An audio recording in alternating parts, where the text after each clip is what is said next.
And we're on. Welcome, everyone, to the meeting of the Educational Subcommittee. Welcome, everyone, to the Ed Sub meeting of Ways and Means on the third day of March. We are going to start off with House Bill 402, which is a local bill, Anne Arundel County Board of Education. They seek to increase their student member scholarship. We have a positive vote from the delegation, and I've checked with the president, with the chair of the delegation. He says county government's pretty comfortable. Delegate Fair, question. Move favorable on the bill. Thank you. Got a favorable in a second. All in favor of the bill? No amendment. All in favor of the bill, signify by saying aye or raising your hand. Aye. Okay, House Bill 402 is complete. Next bill is House Bill 493. This is Ruby Bridges Commemorative Day. House Bill 493 is going to establish commemorative day for Ruby Bridges. There was some worry about one section of the bill, which is section B. Is that correct, Alistair? B is the letter. It had a lot of kind of requirements. There's a lot of recommendations in here. Basically, it says MSDE. Now the bill will be, when amended, will say there's going to be a Ruby Bridges Day. MSDE is going to provide some materials and some guidance, and counties will recognize it as Ruby Bridges Commemorative Day, and then they can pick up parts of that instruction as they want to. We can vote on the amendment separately, but if somebody would like to move the bill as amended, I'm willing to do that. Move the bill as amended favorably. Okay, thank you. And I have a second. All in favor of the bill as amended, please signify by saying aye or raising your hand. Aye. Okay, and I'm going to assume that there she is. Thank you very much. Turned on her camera for us. Okay, that's House Bill 493. House Bill 596, Education Dependent Children Service Members, Advanced Enrollment Procedures. This bill is just a great bill based on the first name on the sponsorship list here. What this basically says is that students who are moving in from out of state due to a military transfer can begin their enrollment and actually be enrolled electronically. We've done a couple things to make sure that the bill is pretty clean and can be done. Alistair, I'm going to let you describe these amendments a little bit because I think they need to be vetted a bit. Sure. So the first thing is to allow, if a student dependent of a military family has a individualized education plan or a 504 plan, that is something that has to be addressed at the point of advanced registration.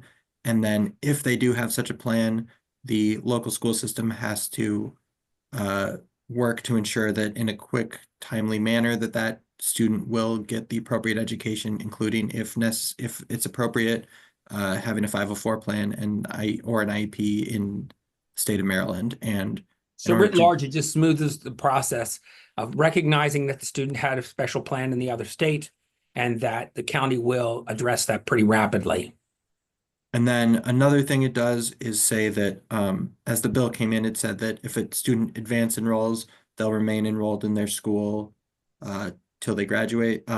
This was changed to say that even if they would lose the eligibility status based on residency from their school because maybe the parent moves again or something else happens, they can still remain for the remainder of the school year in that school. And then the third thing is just clarifies something in the bill as it came in, said that an advanced enrolled student would have access to every program. Amendment just clarifies that in the same manner that other students enrolled in the school have access. In other words, we didn't want them to be automatically on the football team because they advanced enroll. We want them to have the same access to the football team if they advanced enrolled, for example. Yes? Correct. All right. Anybody have any questions on those amendments? Okay, seeing none, I'm going to, again, if we would like to move the bill as amended, I'm happy to do that. Unless somebody wants to move it. With amendments. There you go. The sponsor likes it. That's always a good sign. Do I have? I heard a second. All in favor of the bill as amended, please signify by saying aye or raising your hand, please. Aye. Everybody's good. Okay, we're going to skip House Bill 935 briefly, and we're going to go to House Bill 993. This is Delegate Conaway's bill on collateral, course on collateral consequences. We passed this bill last year. It's in approximately the same form. The bill came in as it did last year, so I think we amended it again. The amendment simply says that when a student is suspended or in school or out of school suspension, when they come back, MSD will develop some content for that student to be exposed to view. that will warn them of the collateral consequences of getting felony convictions, how that can impact your life and the bad things it can do. The supposition here is that if they've been suspended, maybe they're starting to wind themselves into a place where they shouldn't be. And I think that's the extent of it, isn't it, Alistair? That's right, sir. It's not just the collateral consequences, but all the consequences, including Right, not just collateral, but ancillary ones as well, correct? Yeah. Right? Did I have that right? Yeah, the main, like, including being incarcerated or getting a fine, but also the risk to your ability to vote, things like that. Get credit, all those things. Understand that if you get in trouble, all those things become hard for you to do. So just to kind of warn them, there's been a bill that Delegate Conaway's had around for a long time. We passed it in this form last year. I'm willing to take a motion on this or questions. To clarify, is the bill still a course? If you can just reshare what form this is taking now. It's not a whole course. It's really just a what would I call it? Presentation to the student. Yeah, it's called the instructive program in here, but it's a short program that's only for public school, middle school students who are either placed in school suspension or return from being suspended to school. Yeah. To answer your question, Delegate Wilkins? Yes, thank you. Move favorable for As the amended? amendments. Yes, thank you. Do I have a second? Second. Thank you. Okay, any other discussion? Okay, all in favor of the bill as amended, please raise your hands or say aye. Thank you. Okay, we're going to put a little hold, and I would like to have just a 5-minute or so discussion on House Bill 935, which as it comes in sounds pretty simple, but has gotten a little complicated. I have 2 people online who are going to tell us what the complications might be. This says that there has to be an ambulance present or a trainer. I think there's one other profession at a football game at all times. My understanding is, let's go to Mary Pat Fannin. Where are you, Mary Pat? Are you still here? Oh, don't tell me she left me. Okay, there she is. Great. Mary Pat, you want to just talk a little bit about how Mary Pat is from Maryland Association of Boards of Education, and she just shed a little light on it. You don't have to say it's bad. You have to tell what your concerns are, please. No, and I'm from PZAM, not me. I'm sorry, I said PZAM. For those of you who don't, you all know Okay. PZAM is, I'm sure too. It's a more fun name anyway. So there you go. Yes, I have my cape. No, the bill, as we talked about, the school systems feel like, as the bill is written, they can comply with the requirement to have either an athletic trainer on site or an ambulance.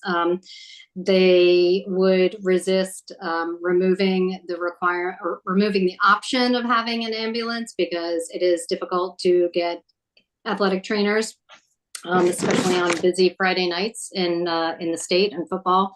So that's all I've got. Okay. And then we also have Ben Kaufman. Ben, I know that you are with one of the emergency services, but you were a last minute addition through a friend. So can you tell us who you are and tell us what your concerns are? Sure. I'm the EMS chief in Montgomery County, Maryland. I just came across the bill recently, so I appreciate you hearing me out. Our concern about requiring an ambulance or potentially requiring an ambulance at the football games is it's really outside of the scope of what EMS does to stand by at a football game. While I understand the safety, it certainly appears that there's a level of safety when an ambulance is there. The scope of work between what an athletic trainer does and what EMS does are vastly different. My son played high school football. The injuries and illnesses that happen on a football field are generally relatively minor. What EMS is trained to do is to transport people to the hospital or to obtain a refusal from the patient if they're 18 years old or their parent. So the scope of work in EMS is not an assessment and let them go back to the sideline or back into the game. So what I foresee is potentially EMS getting entangled in these situations where they're compelled to transport people who maybe don't need to be transported, or maybe feeling like they're working outside of their scope of practice. And all of this is driven by state protocol, which compels us either to transport people or get a valid refusal. We're not really there to assess and release. So thank you for hearing me. Thank you. Delegate Miller has a question. So if you both just leave your cameras on, I imagine it's for one of the two of you. Yes, thank you, Mr. Chair. And when you were speaking about that, particularly when it comes to one thing that does happen a lot on football fields is concussions. And so we always operate with a trainer and an ambulance there, both. And so because we have had significant injuries on our football fields, but concussion is probably one of the ones that happens most frequently. Are EMS providers trained to evaluate for concussion? Certainly, we're trained to evaluate for concussion, but even if we suspect or don't suspect, after an assessment, we have to take the person to the hospital or have their parent there to sign a refusal. So my fear is that if we're called to the field to assess in any way, we're taking that child to the hospital. So the combination of having a trainer there to do that initial assessment, I think, is super important. But if a trainer were not there and the front line is like, you see the ambulance, you call them out to the field, they're going to go to the hospital. I So agree. I see making sure that your the point group- about that. Thank you. Yeah, making sure So- that the group understands the scope of work is very different between the two. And so if it's in law, then if for some reason the ambulance it has to respond to another call, you'd have you would have to reconcile leaving the site, even though the law says that there has to be an ambulance there. Is that correct? Yeah, I didn't even get into that Okay. issue. How is the ambulance going to be there? That's separate, right? Whether they contract a commercial ambulance to be there for standby or Right. somehow involve a municipal EMS, which we're really there to Right. respond to community needs and not necessarily do standbys. But yeah. Ms. Fannin, how common is it to have a professional like that? And I mean, do they all have them? Do most have them? A trainer or someone who's medically able to do assessments like that? I don't have a really great answer for you, but I will say that when we did talk about the bill with the superintendents, they said, similar to what Delegate Miller said, is that there often is an ambulance there and an athletic trainer. I just can't guarantee that the athletic trainer issue. And I do think there is a fair amount of contracting because of that issue where if an EMS got called to another emergency. So I think we would just be really concerned about being able to guarantee having athletic trainers there and also the potential liability of, if one wasn't there and we didn't cancel the game and something happened, and also canceling games. You said your risk management people would, once it was in law, they'd feel more liable. They might actually end up canceling games if they could. Oh, they would absolutely cancel games. So I said might, and she said absolutely. So Yeah. you get the idea of how they're feeling. We're not going to vote on this bill today. I would encourage you all to think about if we can reconcile this with amendment. I've tossed out things to people like off the top of my head that you say if there's no trainer, it's okay if there's a school that has ambulance facility. Not that the ambulance has to be there, but an ambulance facility within 5 miles of the school. So generally they'd be able to respond. Just thinking out loud, all of these things. So this is one, I like the idea. I like the idea of making kids safer, especially in a contact sport like football, but we have to figure out how to do it so it doesn't actually have some ancillary effects that you've heard today. Anybody else have any comments they want to make? Because I'm just gonna end the meeting and we'll talk about it offline, all of us then. By the way, if any of you want to contact either of these people, I have their contact information. If you want to feel them out a little bit and get their feelings on this, we want to do this, but we want to do it right. Okay, seeing none, that ends our discussion. Ms. Fannin and Mr. Kaufman, thank you so much for being here. And I appreciate that you gave us your time and your insights. The rest of you, thanks for coming and voting. We probably have a meeting later on this week because I've been given quite a number of bills to do. So we'll probably, maybe Thursday or Friday, we'll have another meeting. Keep your ear to the ground. Okay, with that, we are